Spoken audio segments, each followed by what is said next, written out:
नमस्कार साथियों, वेदांत क्लासेस अजमेर के यूट्यूब चैनल पर आपका हार्दिक स्वागत, अभिनंदन। विद्यार्थियों, आज हम चर्चा करेंगे 22 दिसंबर 2023 के करंट अफेयर्स से संबंधित जो भी इंपॉर्टेंट फैक्ट है उनको हम जानेंगे विद्यार्थियों। तो हाल ही में 19 दिसंबर को गोवा मुक्ति दिवस मनाया गया। तो आपसे पूछा जाए गोवा मुक्ति दिवस कब मनाया जाता है, तो प्रतिवर्ष 19 दिसंबर को मनाया जाता है। ये 19 दिसंबर को ही क्यों मनाया जाता है? देखिए, आपने इंडियन हिस्ट्री में पढ़ा होगा, मॉडर्न हिस्ट्री में जो अंग्रेज आए थे भारत में, यूरोपियन जितने भी आए थे उनमें सबसे पहले पुर्तगाली आए थे। और पुर्तगालियों में जो आए थे उनका नाम क्या था उस व्यक्ति का, तो वास्को डिगामा था। 1498 ईस्वी में आए थे विद्यार्थियों। देखिए आगे देखें, गोवा मुक्ति दिवस यानी कि गोवा लिबरेशन डे कब मनाया जाता है, तो 19 दिसंबर को प्रतिवर्ष मनाया जाता है। कब मनाया जाता है? 19 दिसंबर को मनाया जाता है। ये उस दिन का प्रतीक है जब 1961 में पुर्तगाल के 450 वर्षों के शासन के बाद भारतीय सशस्त्र बलों ने गोवा को मुक्त कराया था विद्यार्थियों। तो इसलिए गोवा प्रतिवर्ष क्या मनाता है? 19 दिसंबर को अपना मुक्ति दिवस मनाता है। पुर्तगालियों ने 1510 में भारत के कई हिस्सों में अपना शासन स्थापित कर लिया था। हालांकि पुर्तगाली आगे कब थे विद्यार्थी? 1498 में पहली बार आया था और उसका नाम क्या था? Vasco da Gama. कौन था? वास्को डिगामा था, ध्यान रखना। ठीक है। तो लेकिन इन्होंने जो अधिकार करना चालू किया था वो 1510 में किया था और 19वीं सदी के अंत तक भारत में पुर्तगाली शासन केवल गोवा, दमन दीव और दादर नागर हवेली और अंजनिया जो द्वीप है वहां तक ही सीमित रह गया था, अर्थात गोवा पर भी अधिकार था। नोट, 18 दिसंबर 1961 को 36 घंटे का भारत की जो सेना है उसने एक ऑपरेशन चलाया था और उसका नाम था ऑपरेशन विजय। क्या नाम था? ऑपरेशन विजय चलाया था और पूरे गोवा को क्या करा दिया था? मुक्त करा दिया था पुर्तगालियों से। इसलिए विद्यार्थियों 19 दिसंबर को गोवा भारत के अधीन आ गया था, अर्थात गोवा मुक्ति दिवस। गोवा किससे मुक्त हो गया था? पुर्तगालियों से मुक्त हो गया था। देखिए, ये गोवा यहाँ पर आपको दिखाई दे रहा है, ये छोटा सा गोवा है। ऊपर है महाराष्ट्र। क्या है? महाराष्ट्र है। और ये जो इधर दिखाई दे रहा है ये वाला कर्नाटक वाला पार्ट है। तो कर्नाटक और महाराष्ट्र दो के साथ ये अपनी सीमा साझा करता है। गोवा की जो राजधानी होती है वो होती है विद्यार्थियों पणजी। क्या होती है? पणजी होती है। और यहाँ के जो वर्तमान में सीएम है उनका नाम क्या है? प्रमोद सावंत जी है। कौन है? प्रमोद सावंत जी है, बीजेपी पार्टी से संबंधित है। अगर राज्यपाल की बात करें कि गोवा के वर्तमान में राज्यपाल कौन है, तो गोवा के राज्यपाल है पीएस श्रीधरन पिल्लई। कौन है? पीएस श्रीधरन पिल्लई। अगर यहाँ से बात करें लोकसभा की सीटें कितनी जाती है, तो यहाँ से लोकसभा की सीटें जाती है 2 और राज्यसभा की सीट जाती है 1। और यहाँ जो विधानसभा है यहाँ की, तो विधानसभा सीट है 40। और ये अपनी सीमा किस किस के साथ साझा करता है? अभी बताया आपको, कर्नाटक और महाराष्ट्र के साथ साझा करता है। किसके साथ? ये कर्नाटक है। ये वाला कौन सा है? कर्नाटक। और ये वाला कौन सा है? महाराष्ट्र। इन दो के साथ सीमा साझा करता है ये। इसके अलावा इसमें जिले कितने हैं? तो गोवा में 2 ही जिले हैं विद्यार्थियों। और इसका जो राज्य पक्षी है वो क्या होता है? शाम कलंगी बुलबुल होता है। राज्य वृक्ष आम है। राज्य के पशु क्या होता है? गोर। और राजभाषा है यहाँ की कोंकणी। और यहाँ का जो वाहन अक्षर होता है वो क्या होता है? GA। तो जब भी आप गोवा को शॉर्ट में अगर लिखना चाहिए तो GA लिख सकते हैं। क्या लिख सकते हैं? जैसे हरियाणा को आप HR लिखते हैं ना, और इसी प्रकार राजस्थान को RJ लिखते हैं, तो इसी प्रकार गोवा को क्या लिखे? GA। यानी कि इसके जो वाहन अक्षर होते हैं, वाहन की जो नंबर प्लेट होती है उसके आगे पीछे क्या लिखा रहता है? GA लिखा रहता है और फिर बाद में नंबर स्टार्ट होते हैं। भारत का सबसे छोटा राज्य विद्यार्थियों क्षेत्रफल की दृष्टि से, और इसका क्षेत्रफल है 3702 वर्ग किलोमीटर। ध्यान रखिए। और जान लेते हैं गोवा के बारे में। जनसंख्या की दृष्टि से चौथा सबसे छोटा राज्य है और पुर्तगाल का एक उपनिवेश रहा है। ये कौन से देश का उपनिवेश रहा है? तो पुर्तगाल का रहा है। और पुर्तगाल से कब मुक्त हुआ था? 1961 में मुक्त हुआ था, 19 दिसंबर 1961 को। और कौन सा ऑपरेशन चलाया गया था? कमेंट करके बताना आप। ठीक है। भारतीय प्रशासन को सौंपा था 19 दिसंबर 1961 को। और इसका जो हाईकोर्ट लगता है वो बॉम्बे हाईकोर्ट लगता है। तो बॉम्बे हाईकोर्ट के क्षेत्राधिकार में आता है गोवा। अब आपसे मेरा एक सवाल है, बॉम्बे हाईकोर्ट के वर्तमान में चीफ जस्टिस कौन है? कमेंट करके जरूर बताइएगा। देखिए, गोवा मुक्ति दिवस, ये तो सारे फैक्ट तो मैंने बता दिए विद्यार्थियों। इसके अलावा अगर बात करें चर्चित स्थल यहाँ पे कौन कौन से हैं, तो पालोलेम बीच है यहाँ पर, बागा बीच है, दूध सागर वाटरफॉल है। लोक नृत्य यहाँ के जो प्रमुख लोक नृत्य हैं उनमें आ जाते हैं, एक तो द डेल्लो आ जाता है, दिवाली नाच आ जाता है, घोड़े मोदनी आ जाता है। अगर बात करें यहाँ कौन कौन से नेशनल पार्क है, तो यहाँ के नेशनल पार्क है अन्नी नेशनल पार्क, इसके अलावा भगवान महावीर वन्य जीव अभ्यारण्य है। गोवा की जो प्रमुख झीलें हैं वो कौन कौन सी? मायम झील है, नेत्रावली बबलिंग झील है विद्यार्थियों, और अरम्बोल स्वीट वाटर लेक है यहाँ पर। अगर विधानमंडल की बात करें तो यहाँ विधानमंडल एक सदनात्मक है। कई राज्य है जिसमें द्विव सदनात्मक है, कल वाले वीडियो में हमने चर्चा की थी उसमें। देखिए अगला जो फैक्ट है दूसरे नंबर का आज का, वो ये है कि हाल ही में इंडिगो एयरलाइंस 100 मिलियन यात्रियों को ले जाने वाली पहली भारतीय एयरलाइंस बन गई है विद्यार्थियों। तो इंडिगो जो एयरलाइंस है वो कितने 100 मिलियन यात्रियों को ले गई है एक साल में, और ऐसा करने वाली पहली भारतीय एयरलाइंस बन गई है, और ये दुनिया की 10 सबसे बड़ी एयरलाइंस में भी अब शामिल हो गई है। इसको विद्यार्थियों टाटा के द्वारा पुनः खरीद लिया गया है। हालांकि स्टार्टिंग में जब इसको टाटा के द्वारा संचालित किया जाता था, लेकिन बीच में भारत सरकार इसका संचालन करने लग गई थी। अब वापस टाटा इसका संचालन कर रही है। देखो तीसरा फैक्ट है आज का, हाल ही में भूटान ने असम राज्य की सीमा पर 1000 वर्ग किलोमीटर हरित शहर यानी कि ग्रीन सिटी की योजना का अनावरण किया। तो जो असम की सीमा है वहां पर भूटान देश के द्वारा, कौन सी कंट्री के द्वारा? भूटान कंट्री के द्वारा एक हरित शहर विकसित किया जा रहा है। और कितने क्षेत्रफल में? तो 1000 वर्ग किलोमीटर क्षेत्र में विद्यार्थियों। अब इस योजना का नाम क्या दिया गया है? तो इस योजना का नाम दिया गया गेलेफ्यू स्मार्ट सिटी परियोजना। इसकी जो घोषणा की है वो भूटान के जो राजा है जिम्मे खेसर नामग्याल वांगचुंग, इनके द्वारा ये घोषणा अभी हाल ही में की गई है।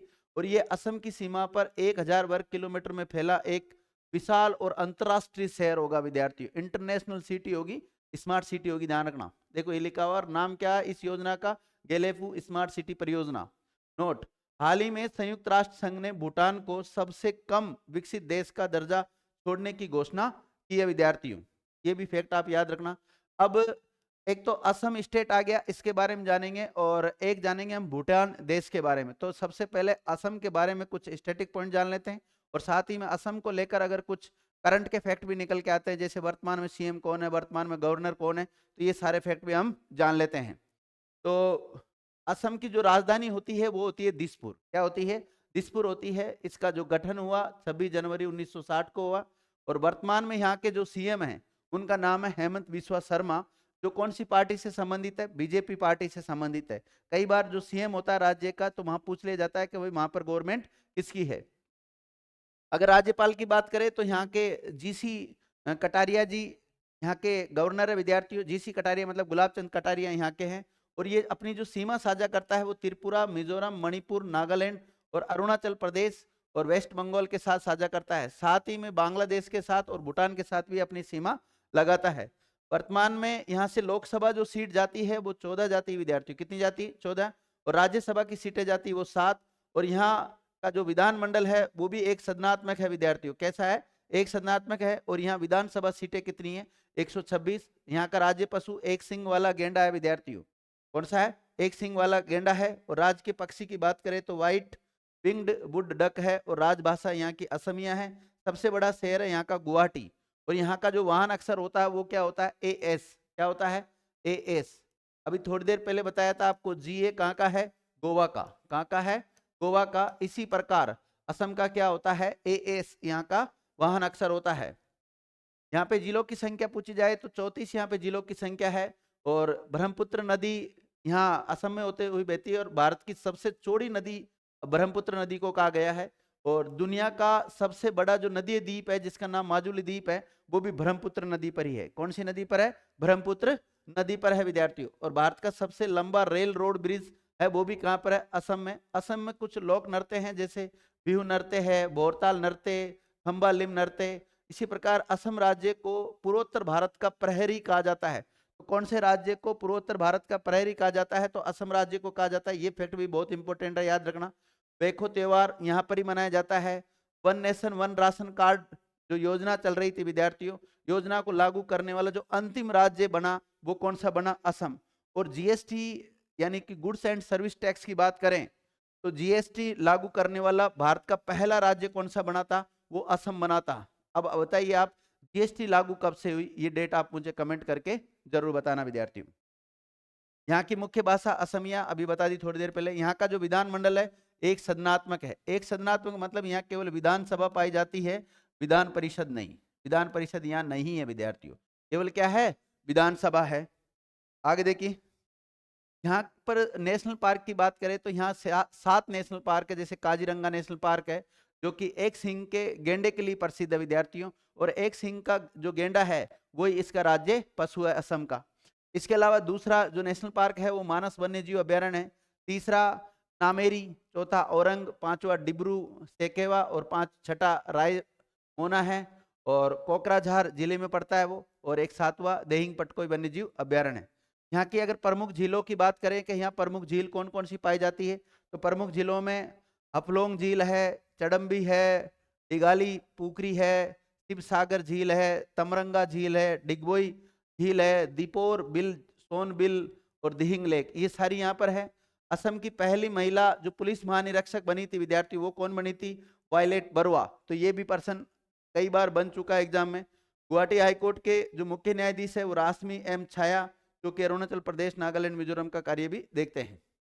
असम में 3 बार बिहू त्योहार मनाया जाता है विद्यार्थियों, तो बिहू त्योहार कहाँ मनाया जाता है, असम में, और 3 बार मनाया जाता है, जिसको एक बार तो कहते हैं भोगली या माघ बिहू के नाम से जानते हैं, जो कि जनवरी महीने में मनाया जाता है।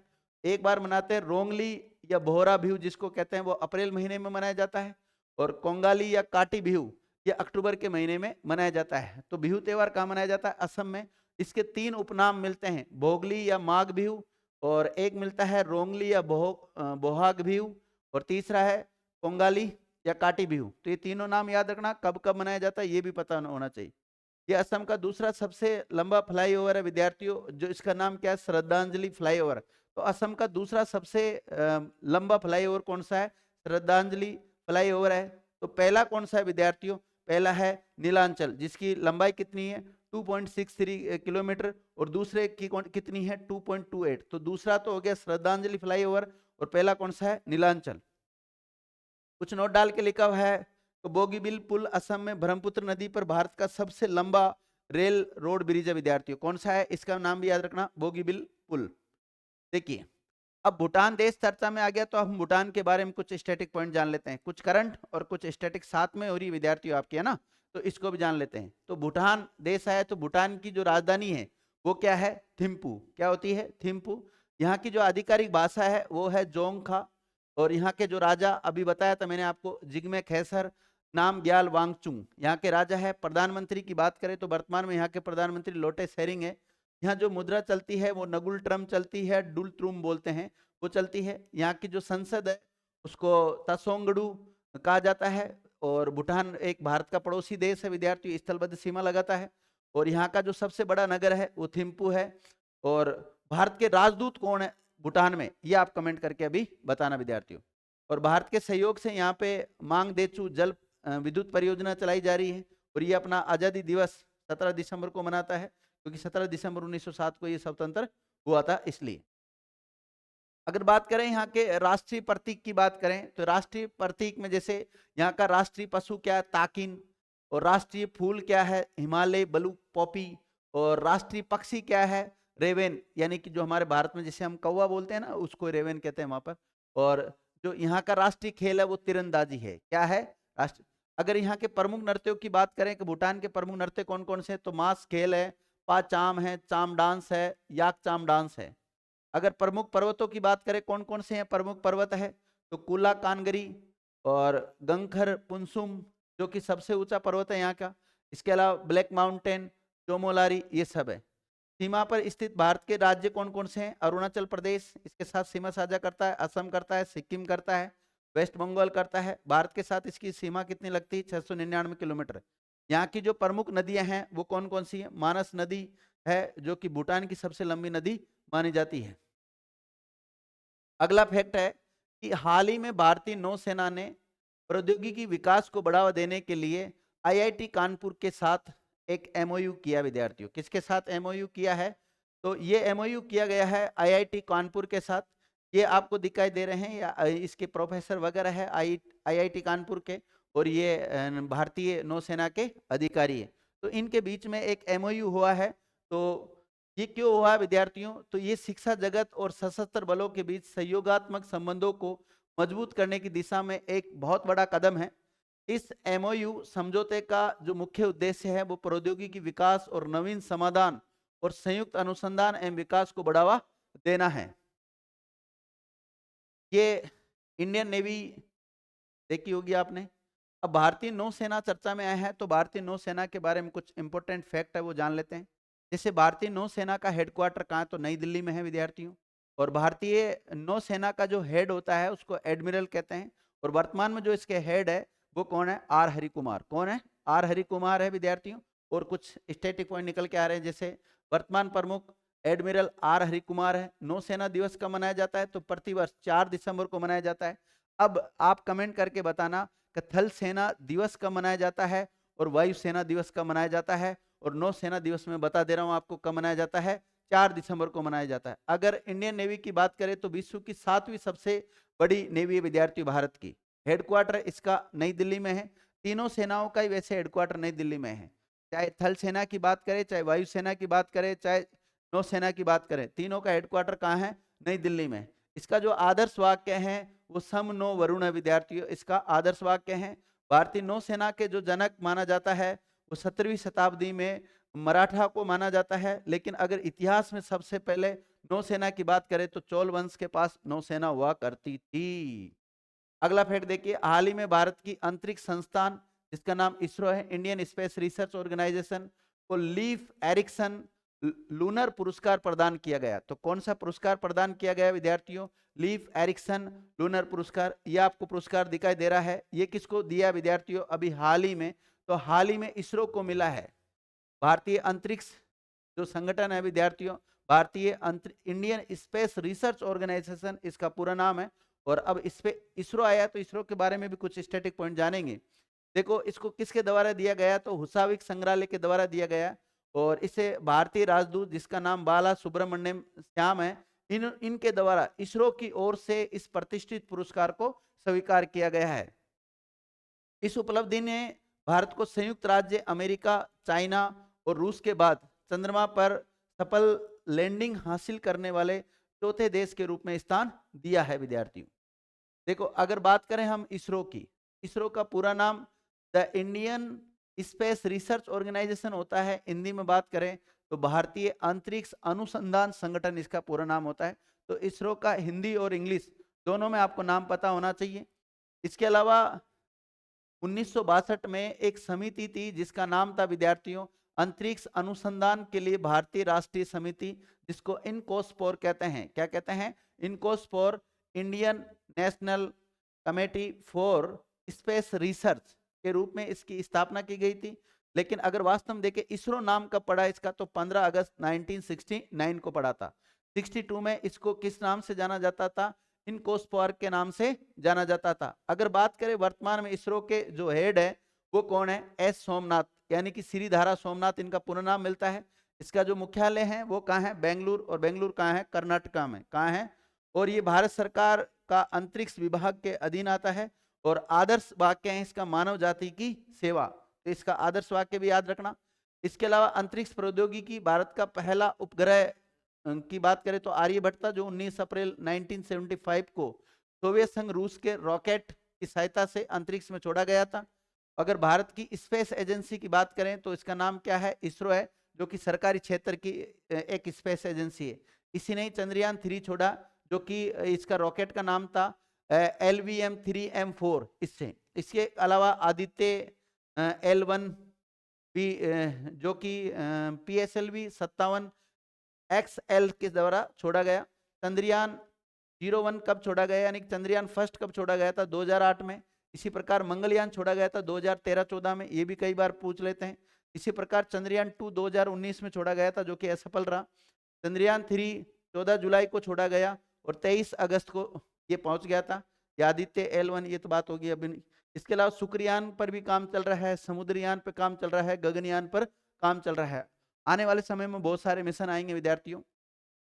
अगला जो फैक्ट है वो ये है कि हाल ही में इंडियन स्ट्रीट प्रीमियम लीग यानी कि ISPL में मुंबई की टीम का जो मालिक है वो अमिताभ बच्चन बने। तो मुंबई की जो टीम है उसके जो मालिक है विद्यार्थी वो कौन बन गए हैं, अमिताभ बच्चन। उनके द्वारा देखिए विद्यार्थियों, जिस प्रकार T20 टूर्नामेंट होते थे, T20 IPL होते ना, इसी प्रकार अब होंगे कौन से T10, कौन से T10। T10 का मतलब है 10-10 ओवर का, कितने ओवर का, 10 ओवर का। जैसे इसमें 20 ओवर का मैच होता है, इसमें 10-10 ओवर का होगा विद्यार्थियों। जैसे वनडे क्रिकेट टूर्नामेंट होते हैं, उसमें 50-50 ओवर का होता है, कितने कितने का, 50-50 का होता है। इसी प्रकार जैसे टेस्ट सीरीज चलती है, तो टेस्ट सीरीज 5 दिन की चलती है विद्यार्थियों, 5 डे सीरीज कहा जाता है उसको। जो ISPL है वो भारत का पहला tennis ball T20 cricket tournament है, जो कि स्टेडियम के अंतर्गत खेला जाएगा, अंतर्गत ये अंतर्गत खेला जाएगा विद्यार्थियों। तो कौन सी बॉल से खेला जाएगा विद्यार्थियों, टेनिस बॉल से खेला जाएगा। देखिए सामान्यतः आपने दूसरे क्रिकेट देखे होंगे, वो कौन सी बॉल से खेले जाते हैं, वो लेदर बॉल से खेले जाते हैं।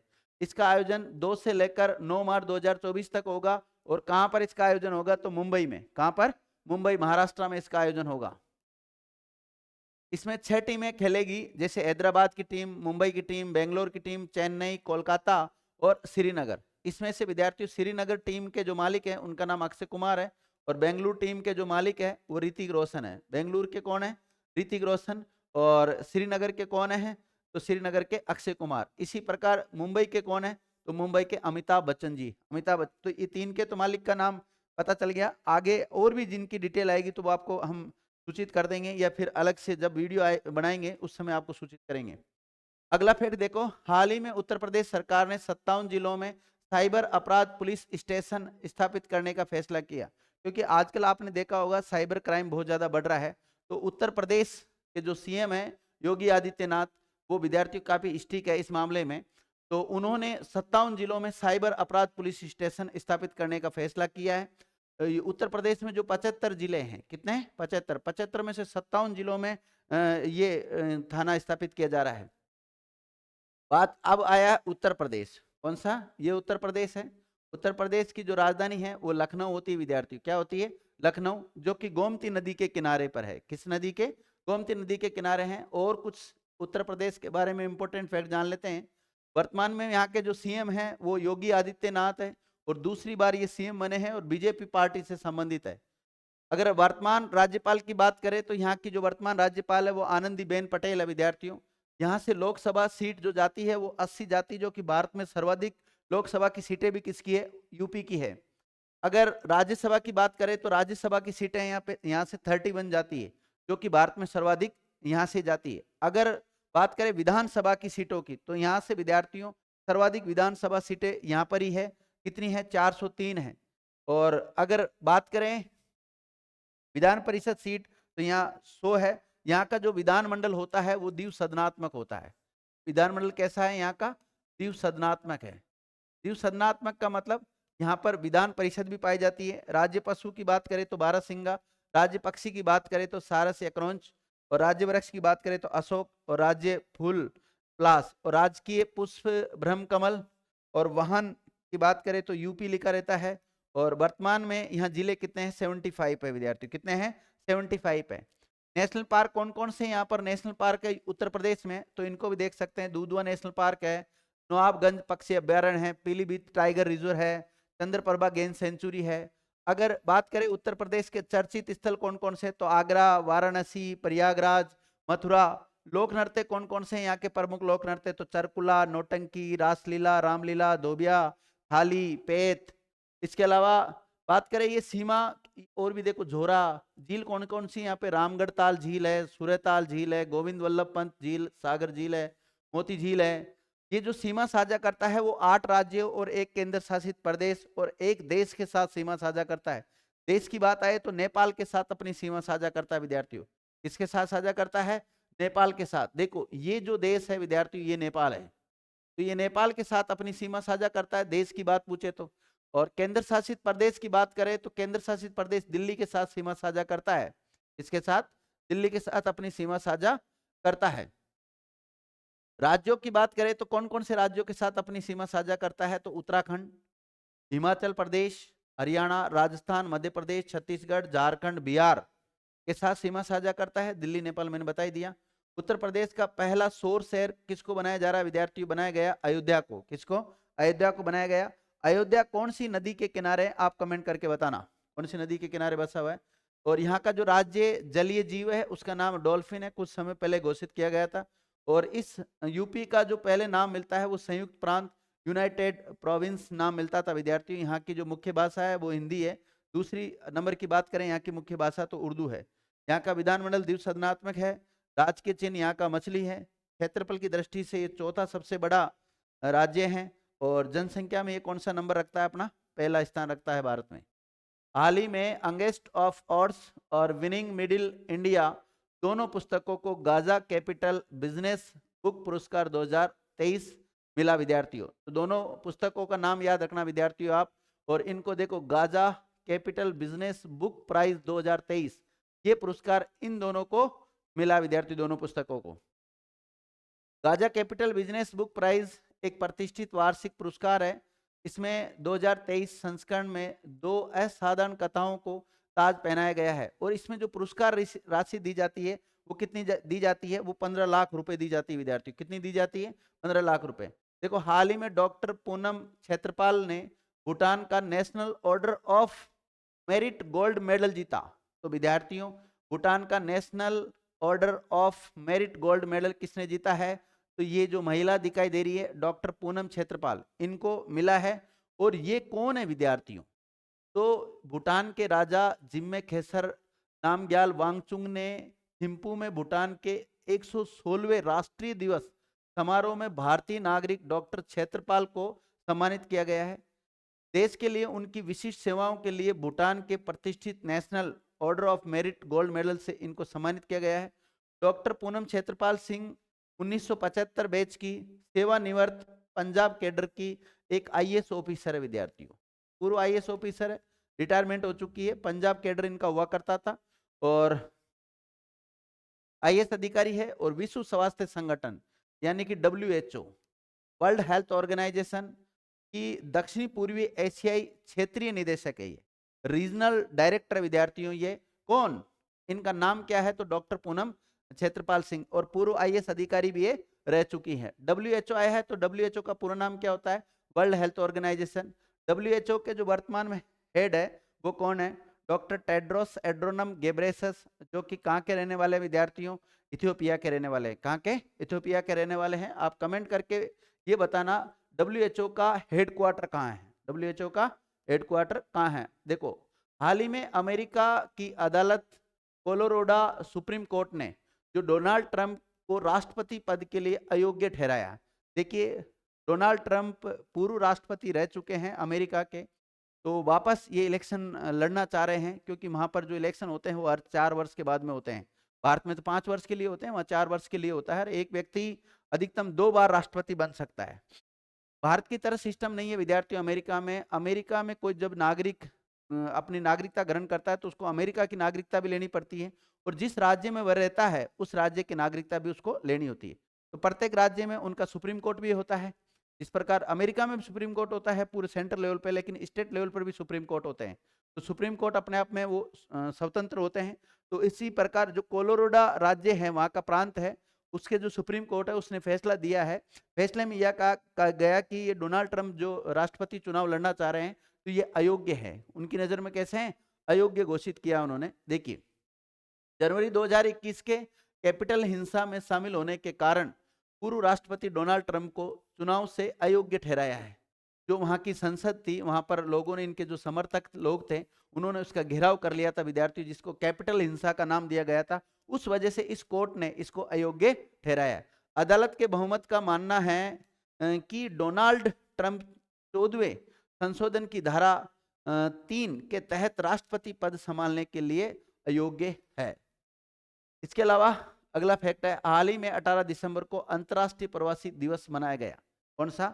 अंतर्राष्ट्रीय प्रवासी दिवस मनाया गया। मैं इंटरनेशनल वाले की बात कर रहा हूं, राष्ट्रीय वाले की बात नहीं कर रहा। राष्ट्रीय भारतीय प्रवासी दिवस मनाया जाता है 9 जनवरी को, लेकिन हम बात कर रहे हैं इंटरनेशनल वाला जो प्रवासी दिवस मनाया जाता है उसकी। दुनिया भर में लाखों प्रवासियों के योगदान पर विचार करने के लिए ये दिवस मनाया जाता है।